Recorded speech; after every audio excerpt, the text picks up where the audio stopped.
part of the problem we have in schools is that we push this paradigm that the orchestral job is the definition of success.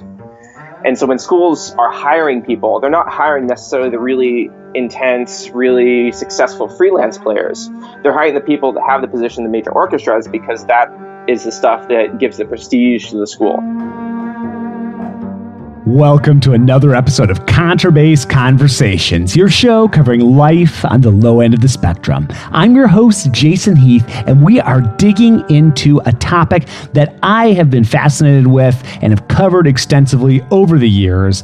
And this episode was prompted by an article that I read one night surfing through Facebook, as I do. It was called "The Orchestral Dream is Dead," and it was written by a trombone player named Matt Waters. That's something that I just shared on Facebook and kind of went to bed. And the next day, woke up and there were all these comments, great comments from people that I knew chiming in. It really struck a chord with people, and it struck a chord with me. So I got on Facebook again, got in touch with Matt, and chatted about this article. So we're going to dig into this today. We're going to start off the first part. I'm going to read the article, and I'd also encourage you to go check out the article. I got it linked to in the show notes for this episode because there are some great comments at the bottom. But I'll read the article. Part 1. Part 2 is all about what Matt calls the orchestral job paradigm. And we'll get into that and expectations that people have and how closely they're aligning to the 2017 reality. And then part 3 is all about solutions, what people can do no matter where they happen to be in their career. We've got some great sponsors for this episode: Upton Bass String Instrument Company and the Bass Violin Shop, and I'll chat more about them later.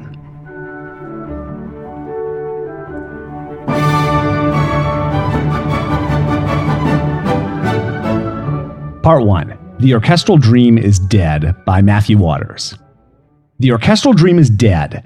The times in which young musicians could apply to the top-tier schools, work their butts off in a practice room for 4 years, and have a reasonable shot at winning some sort of sustainable playing job is long gone. I'm not the first musician to write about this, nor will I be the last. But sadly, while the musical scene in the United States has changed to involve more of a portfolio career for the vast majority of musicians, the institutions that have trained musicians, by and large, have not prepared them for such a role. If we're looking at the numbers alone, the odds of winning a position are astronomical. According to data collected by DAT USA, 8,133 music performance degrees were awarded in the United States in 2015. As of May 2017, there are 8 members of the Regional Orchestra Players Association, ROPA, that pay over $25,000 base salary a year, with an additional 49 under other collective bargaining agreements with the AFM, American Federation of Musicians. That means there are 57 orchestras that one could theoretically find full-time employment with. 57. That doesn't mean there are 57 positions open a year. That means there are 57 full-time jobs in that industry that have maybe a few vacancies total per year. Needless to say, the odds aren't good with 8,000 plus bachelor's degrees in music being awarded every year, and that number continuing to grow. That all being said, I believe that the orchestra itself is healthier today than it was 10 years ago. Institutions are starting to adapt to the changing demographics of their audiences, offering more events to attract a younger crowd. Recently, we've seen traditional institutions producing less traditional music in less traditional spaces, such as the San Francisco Orchestra's Soundbox, the LA Philharmonic's performances at the Hollywood Bowl, the hosting of video games live and live film scores by various institutions, or new events such as the San Diego Symphony recently performing side by side with a big band curated by Gilbert Castellanos. Alongside that, however, recording work continues to flee Los Angeles and the United States as a whole to cheaper recording stages across the world. This flight has caused a dramatic shrinking in the freelance scene. All the while, the cost of living continues to skyrocket in the major metro hubs. The institutions and the musicians that are employed by the large institutions, such as the Los Angeles Philharmonic, will be fine if they are currently adapting. Those that are not employed by such organizations, such as myself and the vast majority of my peers, are by necessity forced to break the mold of what it means to be a classical musician. The scene in Southern California is unsustainable for me and most of my colleagues. No one speaks about it because it's seen as if we're not good enough, not talented enough, or not networked enough to really make it. We're scraping by, playing, teaching, working a day job, hoping that in an indeterminate amount of time we'll be offered a big break and we'll finally be able to live a comfortable life. We live in constant fear of not practicing enough and not being ready for when that break comes, and then wallowing in depression for weeks, barely touching our horns at all, the self-talk saying that the break will never come because everyone else is better than we are. And the cycle continues, alternating between moments of intense manic motivation and the aforementioned lethargy. This solution is simple, but certainly not easy. It requires the individual and institutional realization that there is a huge amount of space in the music industry for more than just tenured orchestra performers. We have the opportunity to be live streaming artists and YouTube clinicians, private instructors and ensemble founders, arts administrators, music directors, arrangers, composers, and copyists. The problem in most of the training grounds today is that players are funneled into preparing for a job that they have little to no chance of winning, while totally neglecting all the other possible jobs that are likely to be part of a successful music career. In performance degrees especially, we're trained to do only that. Perform. If we're not going to summer festivals, winning mock auditions, and outplaying everyone else in our studios, we feel like failures. I certainly felt like that at UCLA for a long time, when in fact I was really taking advantage of building other necessary skills that are now absolutely invaluable to me. I learned how to build organizations and manage people. I had significant forays into arranging and conducting, learned how to write marching band drill, taught privately in one of the richest areas of LA, and did outreach in some of the poorest. All of these skills have translated into a part of my career today. The development of these skills need to be encouraged and taught to students. Faculty members need to be shepherding their students to pursue and develop music-related and music-adjacent skills, or else we risk adding to the problem. This is the only way to give the next generation of musicians a chance at making a stable career doing what they love. Let me be clear, some institutions, such as the University of North Texas and Lawrence Conservatory, are doing a fantastic job at adapting to this change in paradigm. They are the beginnings of a total shift in the industry of training musicians. Some other institutions, such as UCLA, have started music industry programs that, while well-intentioned, I think miss the point. The skills taught are not some sort of ancillary set of skills that only apply to the recording industry, but ones that are essential for all musicians to pursue alongside becoming technical masters on their instruments. Current or future music students, you need to take responsibility for this shift. School is almost always needed to get your foot in the door and hone your technical proficiency, but it will not, as of this moment, give you all the skills you need to succeed after you graduate. You need to learn how to develop your personal branding, effectively network, practice efficiently, and build websites. You need to be able to be a personable and effective instructor, manage yourself like a small business, learn how to build ensembles, and manage personal conflicts within those ensembles. At this juncture in the evolution of the industry, this is on you and no one else. Look what interests you in the world beyond the orchestra and pursue that with everything you have. Find out how to make it work on the way, and don't let not being qualified stop you. That is the only way you have a shot at making it happen. You'll most likely be wearing 3 or 4 or 5 hats, and it's a lot easier to build those skills now than after you graduate. The institutions certainly need to change to teach these skills, but they will not change within your time frame. The skills you need to develop are your responsibility if you want to make it. Los Angeles is a great example of what the modern musician needs to do to get by. Unlike the heyday of the recording era, there is simply not enough work to perform for the vast majority of people who are theoretically qualified. We cannot bank on being prepared for the real world by simply being taught how to play excerpts as flawlessly as possible after the 3 months of the insistent and unyielding preparation it takes to even have a shot at advancing at an orchestral audition. We must be teaching, performing, organizing, and promoting, and we must be good at all of those things. The people who are making it already are, and you need to be as well. This is why the orchestral dream is dead, or rather needs to die. By preparing thousands of qualified performers every year for a very narrow subset of positions within the music industry, the institutions that have worked so well in the last century at raising the bar of musical performance and preparation are failing at training young musicians today. As anyone who has had any sort of foray into academia can tell you, progress at these institutions is oftentimes glacial at best. Nor is there any guarantee that when or if they do change, the new model will reflect the actual skills needed to be a musician in the current climate. If we, as students, as professionals, as academics, and as performers, fail to shift the dialogue, we will fail the next generation of musicians. This is the new reality for anyone pursuing a music career, and it's time that we face that. The skills that are needed to win an orchestra position are developed at the cost of excluding almost all of these other skills. It is a single-minded pursuit, and it is destructive for the vast majority of music students. We need to broaden our training and bring musical education into the 21st century.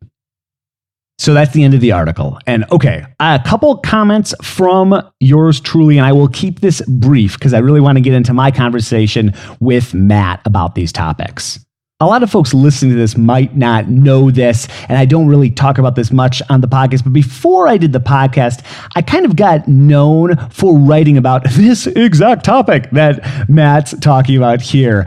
I wrote a series of blog posts called Road Warrior Without an Expense Account. I ended up turning it into a book, and it got a lot of traction back in the mid-2000s, and was hitting on the same topics. So these are near and dear to my heart. I think it's super important to be thinking about these topics. And if you've followed along with the podcast for a while, you notice this entrepreneurship theme rises its head, maybe it's ugly head, but from time to time on the podcast.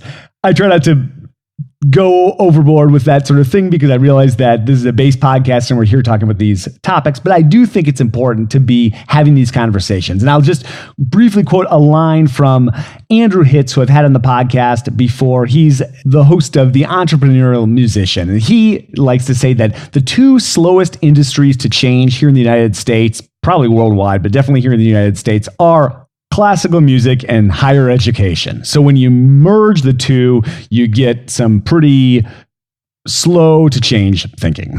So I've talked about this topic a lot. I think it's super important to be thinking about these things and challenging the way that we learn and that we teach and that we usher people through schools. And it's a high stakes thing for sure. At the same time, the last few years, I've been exploring all these conversations with people who have won auditions. And I'm just totally fascinated by process and going through how people get from point A to point B. And yes, it's true in so many ways, the orchestral dream, or really, I think, and we get into this in the conversation, the orchestra training paradigm that we've lived with in the classical music world for so long, that is something that we really need to question. But people do win jobs. For example, Rob Knopper, my friend in the Metropolitan Opera Orchestra, he runs this great website, Audition Hacker. I've had him on the podcast. Go back and listen to that if you want kind of a different take on this whole situation. But it's a pain point. It's something that we need to be exploring. Anybody who's spending $50,000, $100,000, $200,000 in education really needs to be thinking about these topics. And I totally agree with the premise that most schools probably aren't doing the best job. Some are, like Matt mentioned, North Texas Lawrence University. We talk about a few others in here, but it's a big topic, and it was so great to get Matt on the phone and talk about this. And before we dive into our conversation with Matt, I want to give a shout out to our sponsor, Upton Bass String Instrument Company. So glad to have you guys on board. I love what Upton's up to. I have been spending the last couple of weeks interviewing a bunch of people in the folk bluegrass world that play Upton basses, and so many past podcast guests actually play Upton basses. David White, Mark Ramirez, Craig Butterfield, so many good players. Oh, David Murray. And I want to just briefly mention their Carr model bass, which is the only commercially made bass that Gary Carr endorses. And it was important to him that Upton keep the entry-level price attainable for all. He wanted anyone coming to his Carr camp to be able to afford one. Now, the Carr model won the 2009 silver medal in tone. It's obviously played by Gary Carr and some of those other players I mentioned, Craig Butterfield, David Murray. Heck of an instrument. Check it out and check them out at uptonbass.com.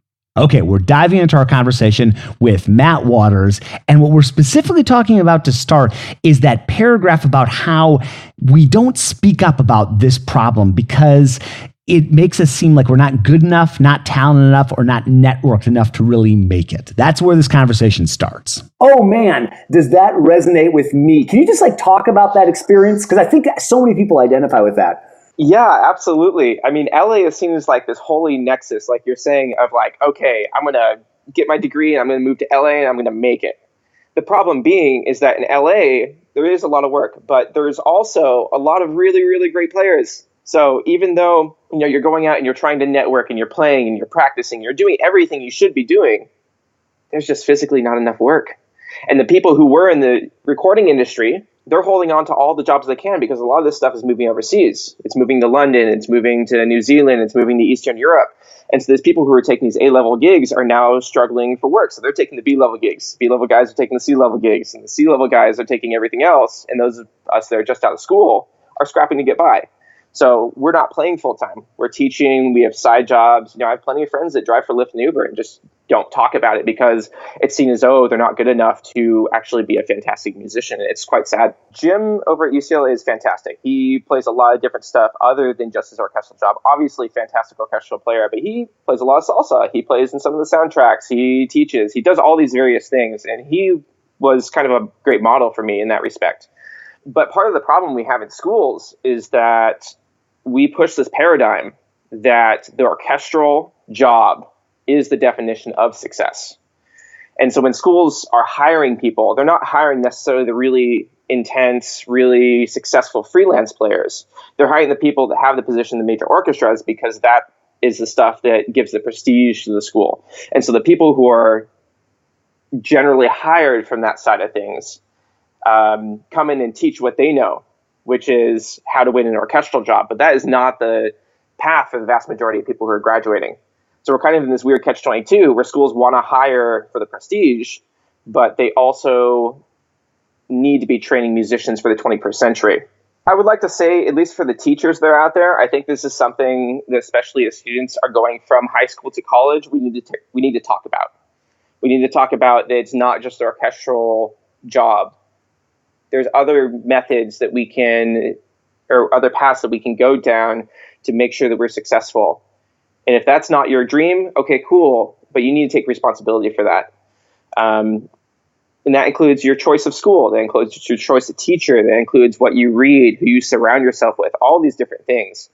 And so it's one of the challenges that I would like to put out to the private instructors and the band directors and orchestral directors and the choir directors out there to talk about these issues. It's not just, I'm going to go major in music and I'm going to be a part of this great large ensemble.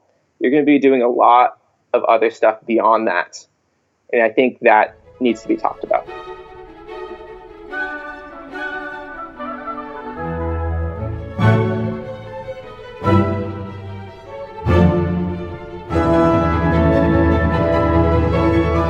Okay, we're going to get into specifics of what can be done. Big topic, super important. So glad to have Matt on the podcast.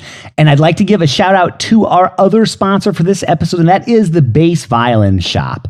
And they have so many great testimonials from people that have gotten work done over the years, including Steve Bailey, the great Steve Bailey, who says, "I have never played a bass set up by the bass violin shop that did not play great. Their sense of nuance, attention to player needs, and dependability make them the only people I use in this whole region. If I'm willing to drive 4 hours each way, that simply speaks for itself. From basic setup to major repairs, I have never been disappointed."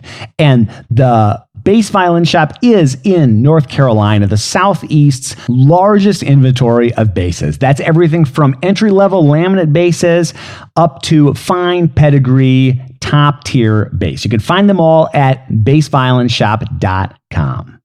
Okay, part 3, what can we do about this situation? What are some specifics that we can do right now to adjust to this reality, to take charge of our career and make things work for us? And to start this off, we're riffing about a second article, a follow-up article that Matt wrote called Break the System, which offers some specifics on what to do. We start off by talking about teaching as one of the points and then kind of go from there. You talked about teaching. I think one of your headings was get teaching. Can you just talk about how your experiences teaching, like through school and that kind of thing? Absolutely. I was very lucky that I had some great mentors, both before UCLA and going into UCLA. I actually came into UCLA wanting to do both music education and performance. And through my time there, I pushed more towards the performance side of things. But while Pat Sheridan was there, I took a few lessons with him. And something that he said is, Matt, you need to get out and you need to start honing your teaching skills now, yesterday. Because what happens for a lot of these performance students, they focus on performing, and they get out in the real world and they go, oh, I don't have enough playing work to actually get by. I need to teach. And so they try to get these teaching gigs, or they do start teaching and they have no idea how to. It becomes this problem. It's like, I have no experience teaching oboe. I can't go out and pick up an oboe teaching job or an oboe playing job. It just doesn't happen. Also, as far as that side of things goes, if you look at the people in major orchestras, if you look at my teacher, Jim Miller, he is the associate principal of the Los Angeles Philharmonic. Like, he is well off by musician standards. And he's still teaching. Pat Sheridan, international tuba soloist, is still teaching. All these outstanding players I know in the major orchestras, they have teaching jobs. Even if you are the most successful by our standards, by this paradigm we were talking about, you're going to be teaching. You need to develop this skill set. Then we dig into what a quote unquote fantasy football undergrad degree would look like. What would you change in the degree program? What would you take away in order to add some of these classes rather than just piling on? Like a fantasy football kind of degree program. Like what would you want people to, what kind of undergraduate experience maybe would you want people to have? Sure. And this is actually something I've been talking to a lot of people recently. Where it would start is by abolishing, like Harvard did, the mandatory theory and history tracks. A lot of people might get on my case for that. But I think coming in, if a student comes into a school and they're forced to sit down and go, this is what I want in my career. They're forced to think through it. They're forced to go, okay, maybe the orchestral job's not for me, or maybe I want to start my own chamber group, or maybe I want to do X, Y, or Z. So you would have a choice of various theory classes you could take. Like, for example, someone who wants to do pop doesn't need to take Gregorian chant, right?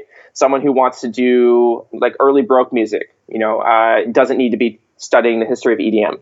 Doesn't need to be happening. Also the same with the theory classes. And then adding another separate block of classes that deals with music entrepreneurship, deals with business, deals with branding, deals with all these things that we need to be doing. And those of us that are successful are doing, but don't have formal training in. So being able to bring in professors that can speak to that. And I think one school that's doing a really great job about this is the University of South Carolina right now. And they have David Cutler, and he has wrote some really, really great and informative material that walk musicians through, how do I do this? How do I make this happen? And so bringing in people like him to faculties rather than just the stereotypical, okay, I'm going to have my theory professors, my history professors, and my private instructors. So diversifying the faculty there. In addition, opening up, say, the senior recital. Here's another good one. So all of us had to go through our recitals. We had to go through how to Put together a program and we're going to be playing X, Y, and Z. And for the most part, it's very limited. You're going to get onto the stage, you're going to play through your stuff, you might say a few remarks, and you're going to be done. But a lot of times that music is very much rooted in what you're expected to play, not necessarily what you want to play. So making it more tailored to the musician and say, if I want to come out and play this 21st century work, or I want to put staging to this, if I want to put movement to this, I should be able to do that as long as the excellence in the musicality is still there. And a lot of schools will not necessarily look kindly upon that. So those are just some suggestions that I would have as far as that goes. I think questioning the entire structure is a good idea. And some of the things might still work. They might still work very well, but posing that question should not be met with someone pushing back against you and saying, oh, no, you can't do that because of X, Y, and Z. It should be met with, okay, so if we did that, what would the result look like? And then if it turns out that this is the best way to do it, cool, let's keep doing it. But that questioning needs to be happening. That experimentation needs to be happening. And some places are doing that, and some places are not and are more resistant. In the freelance world, at least, there's plenty of players that people can pick from. There's plenty of players that contractors can call. And so, number one, you have to be good enough for the gig. It goes back to being technically proficient on your instrument. But number two, can you hang? Okay, if no one wants to hang out with you, they're not going to hire you. I know so many people that I think are excellent players, musical players. I love listening to them, but I will never hire them because I do not enjoy hanging out with them. They're no fun to play with on the gig. So going out there, Jens Linderman, after a brass ensemble concert at UCLA, we went out to BJ's Brew House, had a pizza, had a Dr. Pepper, and he told me, and this was very much a come to Jesus moment, that was, hey, I know you have finals tomorrow. I know it's late. I know you just played a concert. You've had a 16-hour day. You're tired, but you're here. And the hang is the most important part of the gig. That's how you're going to get hired. And that has really stuck with me. And that's something I keep trying to tell my students. And some get it and some don't. But it's really, really important to get down and to get out of that practice room, to get out of your own bubble and go and really hang out with people. The more you hang out with people, regardless of if you're an introvert, extrovert, whatever, the more you're going to be able to develop those skills. And a lot of that comes just from trial and error. Art does not exist in a vacuum. Yeah. It does not. You can't sit in a practice room for your entire career, come out and play something and actually meaningfully say something. So if you're not going out and experiencing culture, quote unquote culture, is like a larger entity with people in context, what are you saying with your music? You have to have those experiences to translate on the stage. I think the very first step is becoming clear on what you want. I know a lot of people that go into school and they're kind of go along with the flow. They don't understand exactly what they envision for the music career. So if they don't want to be an orchestral player, fine. If they want to be an orchestral player, fine. Find that goal and then go, okay, how do I get there? If I want to be a freelance player, what are the skills that I have to develop? I have to develop the ability to effectively network, to be able to be a fun hang, to be able to go out and make people like me, regardless of whether I'm actually a likable person. In addition to that, if I want to create a chamber group, okay, how do I manage people? How do I develop a social media presence, or how do I develop a marketing presence? How do I make sure people know what I do, and how do I do it? And then searching out resources to do those things. Like David Cutler's book, The Savvy Musician, things like, a lot of people don't like him, but I think he's fantastic. Tim Ferriss's 4-Hour Workweek, looking out and developing those business skills and then going out and doing it. Don't get so caught up in the, I got to research that you don't actually go and apply those skills. Start before you're ready. You learn by doing, and project number 10 be a lot cleaner than project number 1. Right. And there's a saying in Silicon Valley, this big hub of entrepreneurship, that if you're not embarrassed by your first project, you release too late. Yeah, exactly. I think that also applies to the music side of things. It's not that we're not trying to create an excellent product or excellent, musical entity, but we really need to just get out there and start doing it, and don't get so caught up in, it's not as good as X or it's not as good as Y. We don't need to be comparing to other things. It's like, what do I want to do? What's my vision? How do I get there? And then searching out, like I said, the resources, and then just going out and doing, and then figuring out, okay, I need to learn this. How do I do that? Who can I talk to? Who do I know that knows about this? And that's where I've learned the most, is just leveraging those people I know and go, hey, you do this very well. How do I do that? Matt, thank you so much for chatting. I love chatting about this subject. Great to have you on the show. And check out Matt's website at mattwtrs.com.